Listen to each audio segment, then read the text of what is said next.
मेरी इस लिखी हुई बात का मकसद सिर्फ इतना है कि जो गलतियां घमंड और अहंकार में मुझसे हो गईं वो आप ना करें। और ये कोई कहानी नहीं है, एक एक बात सच पर आधारित है।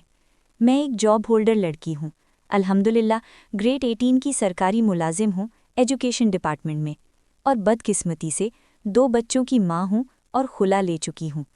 औरत हमेशा जज्बाती होती है, जज्बात में आकर ऐसे फैसले कर लेती है जो नहीं करने चाहिए। अपने जज्बात पर काबू रखना चाहिए। मेरी उम्र 37 साल है। 28 साल की उम्र में मेरी शादी हुई थी।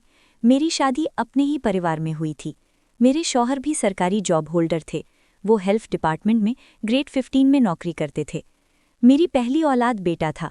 बेटे की पैदाइश तक हम जॉइंट फैमिली में रहे और अच्छा वक्त गुजरा। मैं झूठ क्यों बोलूं, जॉइंट फैमिली में मुझे कोई मसला नहीं था, वो लोग बहुत अच्छे थे। लेकिन मुझे जॉइंट फैमिली में रहने का दिल नहीं करता था। मैंने अपने शौहर से कहा कि हम अपना घर बनाते हैं और अलग हो जाते हैं। हम दोनों की सैलरी इतनी है कि 1 साल में अपना घर बना लेंगे। ज़रूरत पड़ी तो गाड़ी बेच देंगे, पहले घर बनाएंगे, फिर दोबारा गाड़ी ले लेंगे। वो इस बात पर राज़ी हो गए। मेरे पास जो पैसे थे मैंने प्लॉट ले लिया और 1 साल के अंदर हम दोनों ने मिलकर अपना घर बना लिया। मेरी सैलरी मेरे शौहर से ज़्यादा थी। घर बन गया और हम अलग हो गए। अलग होने के बाद घर में छोटे मोटे मसले तो होते ही हैं, लेकिन सच ये है कि मुझे अपनी नौकरी पर बहुत ज़्यादा घमंड हो गया था।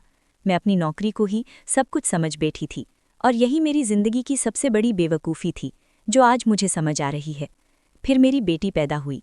और यहाँ एक बात याद रखने वाली है कि औरत की सबसे बड़ी दुश्मन अक्सर एक औरत ही होती है। मर्द उतना नुकसान नहीं पहुँचाता जितना एक औरत दूसरी औरत को पहुँचाती है। जो घर हमने बनाया था उसमें ज़्यादा पैसे मेरे लगे थे और वही मेरा घमंड बन गया। घर में कोई भी बात होती मैं बार बार यही ताना देती कि घर में मेरे पैसे ज़्यादा हैं, तुम्हारा क्या है। फिर मेरी वही कज़िन जिसका आना जाना ज़्यादा था, उसने मुझे भड़का